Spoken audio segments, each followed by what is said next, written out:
مسلک اعلیٰ حضرت جشن دستار بندی اس سے محی ملت زندہ باد۔ اور یہ بھی نہیں ہے کہ ہم اگر نبی کی تعریف کریں گے تو اللہ نبی کا مقام بڑھا دے گا۔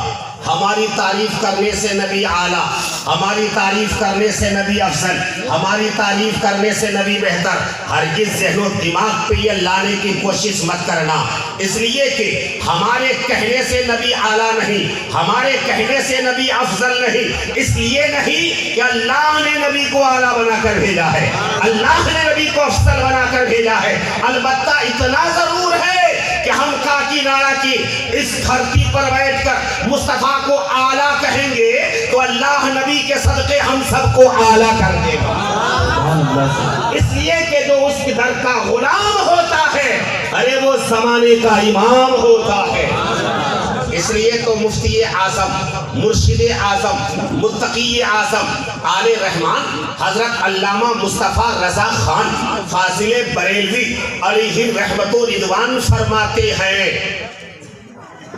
مفتی اعظم، مرشد اعظم ارشاد فرماتے ہیں وہ اللہ کے محبوب ہیں، ایسے محبوب، وہ اللہ کے محبوب ہیں، ایسے محبوب کہ ہر محب آپ کا محبوب خدا ہوتا ہے، جو مصطفیٰ کا غلام ہوتا ہے ارے وہ زمانے کا امام ہوتا ہے۔ ہمارا در نبی کے در کی طرح نہیں، ہمارا گھر نبی کے گھر کی طرح نہیں، ہم اگر کچھ دیں تو فقیر ہمیں دعائیں دیتا ہے، اللہ گھر میں برکت کرے، دکان میں برکت کرے، مال میں برکت کرے۔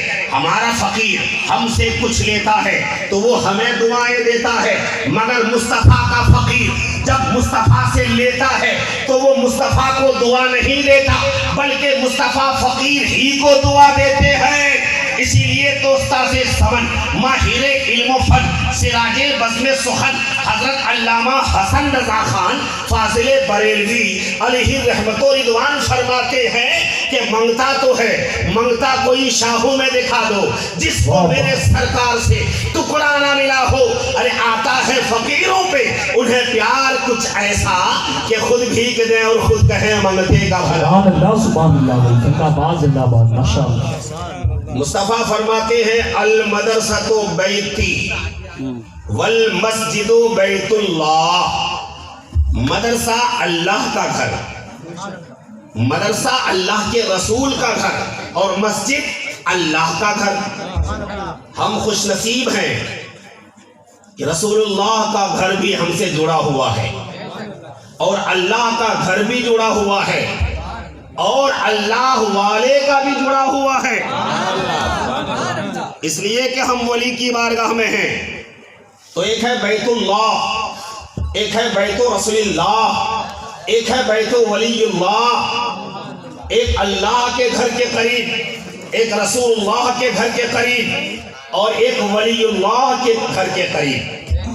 ہم قربت والے ہیں، دوری والے نہیں، ہم نسبت والے ہیں، ڈائریکٹ والے نہیں۔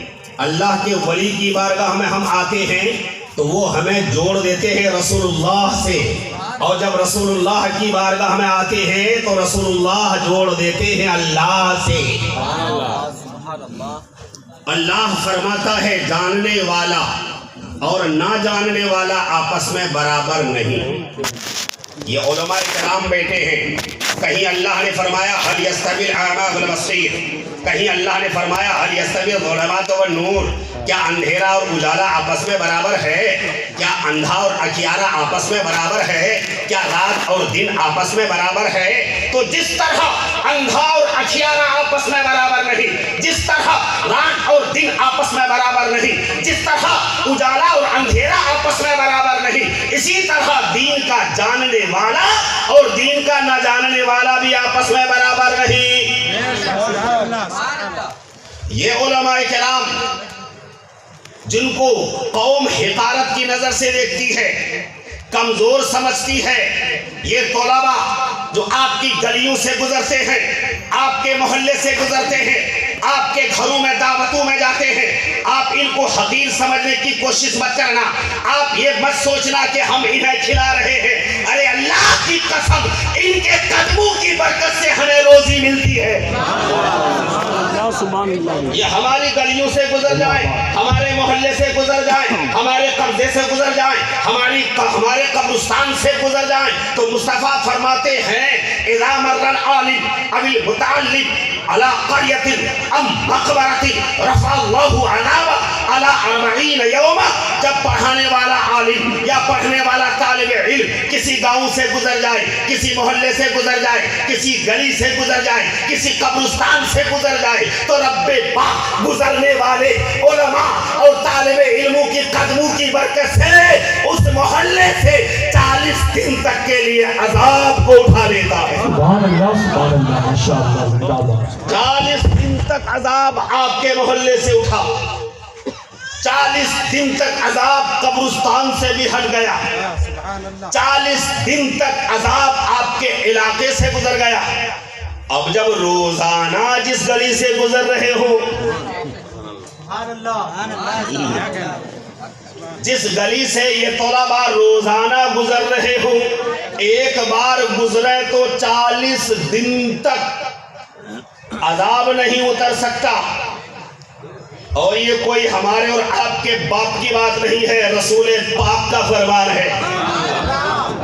ایک بار گزرنے سے 40 دن تک عذاب بلائیں ٹل جاتی ہے۔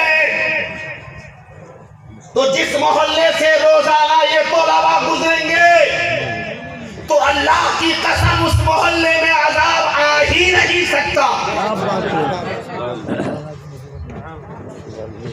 یہ طلباء، یہ پڑھنے والے بچے، آپ یہ سمجھتے ہیں کہ ان کے جسم میں کپڑا پرانا ہے، ٹوپی پرانی ہے، جوتی پرانی ہے۔ ہم اپنے 2 بچوں کو چنتے ہیں، ہمارے 2 بچے ہم چنتے ہیں کون ذہین ہے، کون خوبصورت ہے، کون اعلیٰ دماغ والا ہے۔ ہم نے چن کر اعلیٰ کو ہم نے میڈیکل لائن میں ڈال دیا، اعلیٰ کو ہم نے سائنس کے لیے ڈال دیا، اعلیٰ کو ہم نے انگلش پڑھانے کے لیے ڈال دیا، اعلیٰ کو ہم نے دنیا داری کے علم کے لیے ڈال دیا، اور جو ہم نے کمزور سمجھا، ہم نے سوچا کہ یہ حافظ قرآن بن جائے گا، یہ عالم بن جائے گا، یہ قاری بن جائے گا، کم از کم مسجد کی امامت تو کرے گا۔ خدا کی قسم یاد رکھنا، امامت کوئی عام منصب نہیں ہے، ارے امامت وہ منصب ہے کہ دنیا کی تمام کرسیاں جہاں فیل ہوتی ہے وہاں آیت الکرسی شروع ہوتی ہے۔ سبحان اللہ سبحان اللہ۔ ایک بچہ آپ کا حافظ قرآن بننے نکلا، ایک بچہ آپ کا انگلش میڈیم کی طرف کو بڑھا۔ جو بچہ انگلش میڈیم کی طرف کو بڑھ رہا ہے، آپ نے ان کے لیے بہترین ڈریس کا انتظام کیا، آپ نے ان کے لیے یونیفارم کے انتظام کے ساتھ ساتھ بہتر بیگ کا بھی انتظام کیا، بہتر سواری کا بھی انتظام کیا، جانے کا انتظام، آنے کا انتظام، وہاں کھانے کے لیے لنچ کا انتظام، ان کے لیے مختلف کتابیں، اور آج کل تو اتنی کتابیں لاد دی جاتی ہیں کہ بچہ اس کے وزن سے دبا جاتا ہے، چلنے کی طاقت نہیں رہتی ہے، اتنی کتابیں لاد دی جاتی ہیں۔ اس بچے کے لیے ہم نے اتنا انتظام کیا، جانے کا انتظام، آنے کا انتظام، کھانے کا انتظام، مہینہ پورا ہونے سے پہلے فیس کا انتظام، پھر ٹیوشن کا انتظام۔ مگر مدرسے میں پڑھنے والے بچے کے لیے ہم نے سمجھا کہ ہم اس کا انتظام کیا کریں، یہ مولوی ہی تو بنے گا، یہ حافظ ہی تو بنے گا، یہ قاری ہی تو بنے گا۔ خدا کی قسم اے نوجوانوں یاد رکھو، جس بچے کو ہم نے کمزور سمجھ کر جانے آنے کے لیے کوئی انتظام نہیں کیا ہے، کوئی سواری کا انتظام نہیں کیا ہے، تو آپ یہ مت سمجھنا کہ ٹوٹی چپل پہن کر چلنے والا طالب علم اس فرش پہ چل رہا ہے، مگر خدا کی قسم ارے یہی طالب علم فرشتوں کے پروں پہ سوار ہو کر چل رہا ہے۔ نعرہ تکبیر، نعرہ رسالت، مسلک اعلیٰ حضرت، علماء اہل سنت، جشن دستار بندی زندہ باد زندہ باد۔ اسکول والے بچے کے لیے آپ نے گاڑی کا انتظام کیا، مگر مدرسے میں پڑھنے والے بچے کے لیے سواری کا انتظام ہمارا رب پاک فرما رہا ہے۔ مصطفیٰ کا دین سیکھنے جا رہا ہے تو تمہیں دکھ رہا ہے کہ پیدل جا رہا ہے، مگر فرشتوں کے پروں پہ سوار ہو کر جا رہا ہے۔ دونوں کا انداز دیکھیے، جانے کا انداز اور آنے کا انداز۔ جو بچہ انگلش میڈیم کی طرف جاتا ہے بستے کو کہاں رکھتا ہے؟ پیٹھ کے پیچھے۔ اور جو بچہ قرآن پڑھنے مدرسے میں آ رہا ہے وہ قرآن پاک کو کہاں رکھتا ہے؟ ایک نے بستے کو لاد دیا اور ایک نے کتاب کو سینے سے لگا لیا، اور دونوں کے دونوں گھر سے ایک ہی ٹائم میں نکل رہے ہیں۔ ماں باپ دیکھ رہے ہیں، قرآن پڑھنے والا بچہ چاہے وہ پرانے کپڑے میں جا رہا ہے مگر قرآن کو سینے سے لگا کر جا رہا ہے، اور اگر سائیکل میں بیٹھ کر بھی اگر وہ جائے گا تو پیچھے قرآن کو رکھے گا نہیں، وہ پیچھے قرآن کو نہیں رکھ سکتا، مگر ان بستوں کو پیچھے لاد لیا جاتا ہے۔ قرآن کو پیچھے نہیں لاد سکتا، یا تو وہ گلے میں لے کر لٹکا لے گا یا ایک ہاتھ سے سینے سے لگا لے گا، اور دونوں اپنے ماں باپ کو یہ بتاتا جاتا ہے۔ مدرسے میں جانے والا بھی اور اسکول میں جانے والا بھی، اسکول میں جانے والا بچہ